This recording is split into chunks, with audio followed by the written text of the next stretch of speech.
할렐루야. 우리 함께 사도신경으로 신앙을 고백하시면서 이 아침 주님 앞으로 나아가겠습니다. 전능하사 천지를 만드신 하나님 아버지를 내가 믿사오며 그 외아들 우리 주 예수 그리스도를 믿사오니 이는 성령으로 잉태하사 동정녀 마리아에게 나시고 본디오 빌라도에게 고난을 받으사 십자가에 못 박혀 죽으시고 장사한 지 사흘 만에 죽은 자 가운데서 다시 살아나시며 하늘을 오르사 전능하신 하나님 우편에 앉아 계시다가 죄로로서 산 자와 죽은 자를 심판하러 오시리라. 성령을 믿사오며 거룩한 공예와 성도가 서로 교통하는 것과 죄를 사하여 주는 것과 몸이 다시 산 것과 영원히 산 것을 믿사옵나이다. 아멘. 함께 찬송가 20장 우리 함께 찬양하시겠습니다. 찬송가 20장 큰 영광 중에 계신 주 우리 함께 찬양하시겠습니다.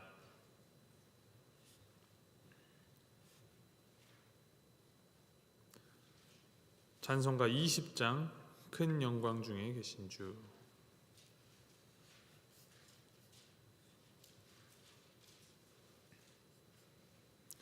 함께 찬양하시겠습니다. 큰 영광 중에 계신 주 나 찬송합니다.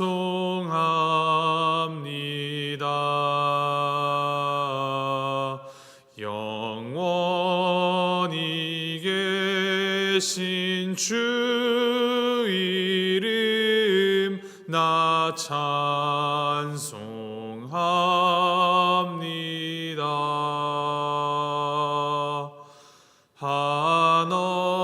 한없이 크신 능력을 나 찬송합니다.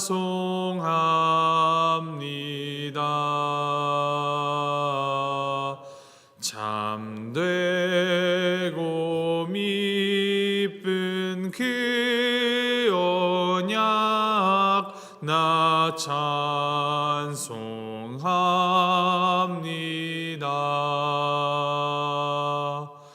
온 천지 창조하시던 그 말씀이 믿어 영원히 변치 않는 줄 나 믿사옵니다.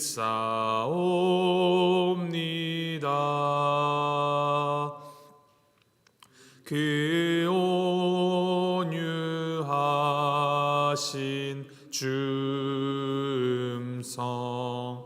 날 불러주시고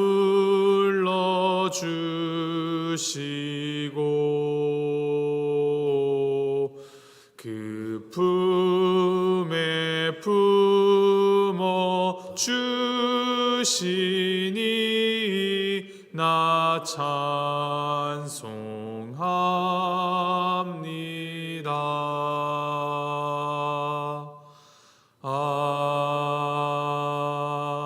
아멘. 하나님께서 오늘 우리에게 주시는 말씀은 사무엘상 6장 13절에서부터 21절까지 말씀입니다. 사무엘상 6장 13절에서부터 21절까지 말씀 우리 함께 교독하시겠습니다. 사무엘상 6장 13절에서부터 21절까지 말씀, 제가 13절 말씀 먼저 읽도록 하겠습니다. 벳세메스 사람들이 골짜기에서 밀을 베다가 눈을 들어 괴를 보고 그 본 것을 기뻐하더니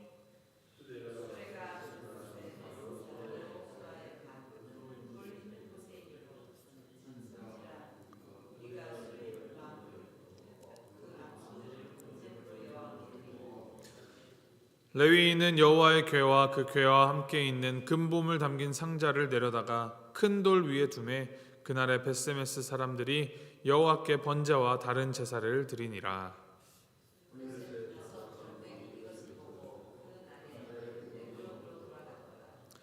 블레셋 사람이 여호와께 속건 제물로 드린 금 독종은 이러하니 아스돗을 위하여 하나요? 가사를 위하여 하나요? 아스글론을 위하여 하나요? 가드를 위하여 하나요? 에그론을 위하여 하나이며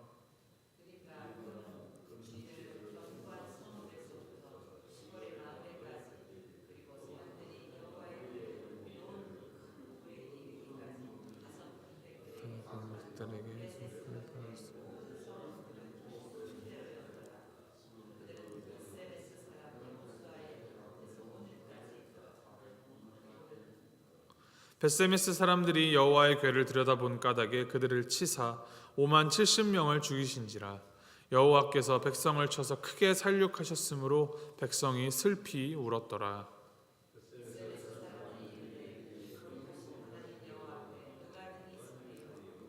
그를 우리에게서 누구에게로 올라가시고 21절 우리 함께 읽겠습니다. 전령들을 기럇 여아림 주민에게 보내어 이르되 블레셋 사람들이 여호와의 궤를 도로 가져왔으니 너희는 내려와서 그것을 너희에게로 옮겨가라. 아멘. 여호와의 궤가 이스라엘로 돌아왔습니다. 갓 송아지를 낳은 암소 2마리가 끄는 수레에 놓여서 블레셋이 속건제로 드린 금부치를 싣고 벳세메스로 돌아왔습니다. 이스라엘이 하나님의 언약궤가 돌아오는데 한 일은 아무것도 없었습니다. 오히려 이스라엘은 여호와의 궤를 이 블레셋에게 빼앗긴 장본인이었습니다. 그들에게 하나님의 언약궤가 얼마나 중요한 것이었습니까? 출애굽 때부터 언약궤는 하나님의 임재 장소였고 언약궤를 앞세워서 그들은 요단강을 건넜고 또 여리고성을 무너뜨렸었습니다. 그러나 그들은 그 중요한 하나님을 뒷전으로 밀어놓고 자신들의 탐욕에서 비롯하여 언약궤를 전투에 가져오면 이길 것이라는 그런 근시안적인 미신적인 도구로 여겨서 블레셋에게 전투에서 대패하였고 언약궤를 빼앗겼었습니다. 그러나 하나님께서는 스스로 여호와 하나님이 얼마나 위대하고 강하신 분이신지를 보이셨습니다. 그리고 하나님의 그 놀라운 기적과 섭리로 벳세메스로 언약궤가 돌아오게 되었습니다. 여호와의 궤를 빼앗아 갔던 블레셋이 손수 이 이스라엘에게 다시 여호와의 궤를 보내온 것입니다. 그들이 언약궤를 빼앗을 때 의기양양했던 그 태도는 하나님을 향한 두려움과 불안으로 바뀌었고 이제 오히려 전리품으로 속건제 예물로 금독종 5과 금쥐 5마리까지 보태서 여호와의 궤를 이스라엘에게 돌려주었습니다. 이것은 이스라엘에 의하여 더럽혀졌던 하나님의 영광을 여호와께서 당신의 손으로 직접 회복시키셨음을 의미합니다. 하나님께서 홀로 이스라엘로 돌아오셨으며 홀로 높임 받으셔야 할 위대하고 강하신 하나님이심을 보이신 것입니다. 이 언약궤가 돌아온 것을 본 벳세메스의 이스라엘 사람들은 크게 기뻐하여 하나님께 번제와 다른 제사를 드렸다라고 합니다. 이 13절에 사용된 기뻐하더니라는 이 말의 원어는 좋았다라는 정도가 아니라 온 마음으로 기뻐하였다라는 의미를 담고 있습니다. 전쟁에서 승리한 왕이 돌아올 때 환호하면서 환영하듯이 언약궤가 이렇게 돌아오는 모습은 전혀 상상할 수도 없었던 일이었을 텐데 그 장면이 이제 그들의 눈앞에 펼쳐지고 있는 것을 보면서 아마 벳세메스 사람들은 놀라움과 기쁨이 교차했을 것입니다. 그런데 여기서부터 문제가 발생합니다. 하나님은 우리의 찬양과 높임 받으시기에 합당하신 유일하신 하나님이십니다. 그러한 하나님께서는 우리를 사랑하시어서 정말 놀라운 은혜를 베풀어 주시고 우리에게 내려와 임하셨으며 이스라엘 중에 거하기를 원하셨습니다. 그런데 이스라엘은 하나님을 경외하고 그 말씀을 지키지 아니하고 여전히 자기 좋을 대로 하나님을 대하고 하나님을 가벼이 여겼습니다. 벳세메스로 돌아온 여호와의 궤 앞에서 기뻐하며 제사를 드리며 축제를 벌이는데 그 여호와의 궤를 들여다본 이유로 19절에 기록하기를 5만 70명이 죽임을 당하게 되었다 합니다. 민수기 4장 20절 말씀에 하나님께서 모세에게 율법을 주실 때 언약궤가 있는 지성소를 함부로 들어가거나 보지 말라 명하셨습니다. 완전하게 거룩하신 하나님, 죄가 없으시고 죄를 용납하지 않으시는 정의의 하나님 앞에 보이는 그 모든 죄는 하나님 앞에서 심판을 받게 되어 있습니다. 이것은 분명하게 모세 율법에 기록되었으며 모든 이스라엘이 이 율법을 다 알고 지켜야 하였습니다. 따라서 벳세메스의 사람들 역시도 이 사실을 잘 알고 있었을 것입니다. 그런데 그들은 하나님의 말씀을 그대로 순종하지 않고 자기들 좋을 대로 호기심에서든 어떤 연유에서든 여호와의 궤를 들여다보고 그리고 죽임을 당하게 된 것입니다. 말씀에 이제 5만 70명이 죽었다고 하는데 이 5만에 이제 괄호가 쳐져 있죠. 또 주석을 보면 어떤 사본에는 5만이라는 숫자가 쓰여 있지 않다라고도 쓰여 있습니다. 또 당시 이스라엘의 인구와 벳세메스라는 도시가 매우 작은 도시였음을 생각하여 볼 때 이 5만이라는 숫자는 잘못 기입되었을 것이라는 학자들의 주장이 상당히 타당해 보입니다.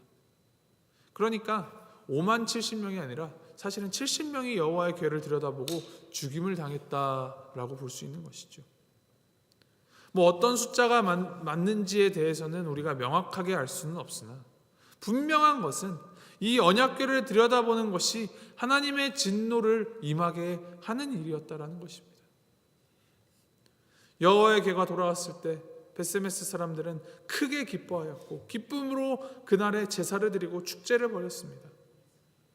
하지만 그들의 기쁨은 곧 슬픔의 통곡으로 변했습니다.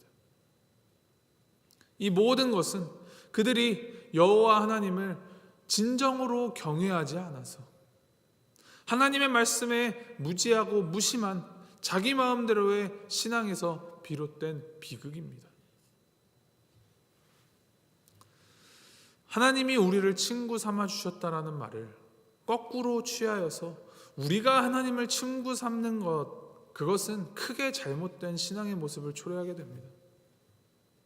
우리를 친구 삼아 주신 놀라우신 그 하나님의 은혜를 거꾸로 내가 하나님께 은혜를 베푸는 존재로, 혹은 하나님의 은혜를 내가 받아들이고 말고를 결정할 수 있는 그 주도권을 가지려 하는 그러한 믿음은 신앙이 아닙니다. 하나님이라는 이름을 달고 있는 불신앙입니다. 하나님은 내 마음대로 내 소원을 들어주어야 하는 분이 아니십니다. 하나님 내 말 안 들으면 안 돼. 하나님 내 말 꼭 들어줘야 돼. 이런 식으로 하나님을 대하는 것이 어떻게 올바른 신앙일 수 있겠습니까? 하나님의 진노를 입어 이 70명이 죽은 비극을 겪은 벳세메스 사람들이 후에 이렇게 고백을 합니다. 20절 말씀 제가 읽어드립니다. 벳세메스 사람들이 이르되 이 거룩하신 하나님 여호와 앞에 누가 능히 서리요? 그를 우리에게서 누구에게로 올라가시게 할까? 이 거룩하신 하나님 앞에 경건하지 못한 자신들은 도저히 설 수 없는 존재임을 벳세메스 사람들은 뼈저리게 느꼈습니다. 그들에게 요구되는 것은 그들의 잘못에 대한 진정한 회개이고 그 회개를 담은 행동의 변화, 하나님의 말씀에 순종하는 것이어야만 했습니다. 그러나 자신들의 부정함과 무지함에 대한 깨달음은 자신을 정결하게, 자신을 하나님 닮아 거룩하게 하겠다라는 결단으로 이어지지 못했고 오히려 빨리 그 언약궤를 다른 곳으로 옮겨서 진노를 피하고자 하는 그런 회피로 이어졌습니다. 이러한 모습 속에서 당시 이스라엘 사회가 하나님과 얼마나 멀어져 있었는지, 얼마나 잘못된 모습으로 하나님을 섬기고 얼마나 잘못된 신앙의 모습을 가졌었는지를 잘 보여주는 대목이기도 합니다. 이처럼 성경 말씀은 하나님의 이 위대하고 강하신 가장 높으신 하나님에 대하여 비추는 한편 우리 인간이 얼마나 죄가 많고 무능하며 연약한 존재인지를 비추어 줍니다. 이스라엘이, 이 벳세메스 사람들이 특별히 더 부족하고 모자란 사람들이었을까요? 그렇지 않습니다. 오늘날의 우리 역시도 그들만큼, 어쩌면 그들보다 더 욕심이 많고 이기적이며 나를 내려놓는 것을 거부하는 사람들일지도 모릅니다. 그러나 우리의 그 허다하고 한없는 부족함을 다 덮어주시고도 그보다 더 큰 은혜와 사랑으로 우리를 끝까지 선한 길로 인도하여 주시는 분이 바로 우리 하나님이십니다. 신앙생활은 바로 이 지점을 인정하는 것. 즉 나의 자금, 나의 부족함을 깨닫고 하나님의 크심과 하나님의 위대하심을 인정하며 온전히 하나님께 우리의 부족함을 다 맡기고 인도하심에 따르기로 결단하고 따라 살아가는 것입니다. 가장 위대하신 유일하신 하나님께서는 우리가 아무리 부족하고 모자라고 더럽다 하더라도 우리를 포기하지 않으시는 하나님이십니다. 온 땅 가운데 하나님만이 하나님이심을 드러내어 보이시며 친히 우리의 그 역사 안으로 임하시어 들어오시어서 하나님의 하나님 되심을 보이셨습니다. 그리고 온전히 주님의 그 은혜로 자격 없는 우리를 주님의 제자로 또 주님의 자녀로 삼아 주셨습니다. 주님의 자녀된 우리가 해야 할 일은 하나님을 하나님으로 믿고 하나님께서 우리에게 이르시고 말씀하시는 대로 하나님을 섬기며 하나님을 위하여 이 삶을 살아가는 것입니다. 내 생각, 내 방식, 내 마음대로 하나님의 이름을 걸고 살아가는 것이 아니라 하나님의 방식에 따라 하나님의 마음을 가지고 온전히 순종하는 삶, 그것이 바로 진정한 신앙입니다. 오늘 하루도 이 하나님의 살아계심을 바로 보고 하나님 앞에 우리가 얼마나 죄가 많고 허물이 많은 존재인지를 되돌아보고 이 죄악된 구습이 아닌 주님을 구주로 믿는 우리에게 새로이 덧입혀 주신 그 주님의 거룩하심을 따라 주님의 은혜에 온전히 기대어 주님께서 원하시는 삶을 살아가시기를 바랍니다.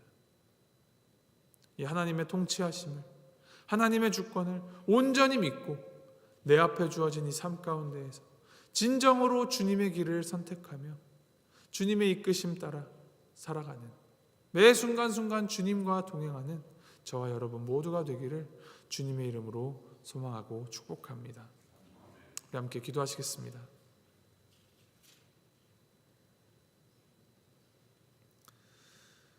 하나님 아버지, 이 세상 그 무엇보다도 크고 강하신 위대하신 하나님이 우리의 하나님이 되어주시니 감사드립니다. 주님의 사랑받을 자격 없는 우리를 택해 잡아주시고 우리가 주님을 알게 하여 주시고 주님의 자녀 삼아주시는 그 은혜에 감사 찬송을 올려드립니다. 주님, 하나님의 사랑이 크다 하여서 그 사랑을 값싼 믿음으로 내 멋대로 받지 않게 하여 주시고 주님의 그 온전하신 뜻을 헤아려 진정으로 주님을 경외하는 삶 살아가도록 인도하여 주시옵소서. 죄 앞에 서 있는 이 나의 실체를 바로 보고 성령님의 도우심을 날마다 구하며 주님께로부터 오는 힘을 얻어서 오늘을 살게 주님 인도하시고 우리와 함께하여 주시옵소서. 감사드리며 이 모든 말씀 우리 주 예수 그리스도의 이름으로 기도합니다. 아멘. 하늘에 계신 우리 아버지여, 이름이 거룩히 여김을 받으시오며 나라의 마옵시며 뜻이 하늘에서 이룬 것 같이 땅에서도 이루어지이다. 오늘날 우리에게 일용할 양식을 주옵시고 우리가 우리에게 죄 지은 자를 사하여 준 것 같이 우리의 죄를 사하여 주옵시고 우리를 시험에 들게 하지 마옵시고 다만 악에서 구하옵소서. 대개 나라와 권세와 영광이 아버지께 영원히 있사옵나이다. 아멘.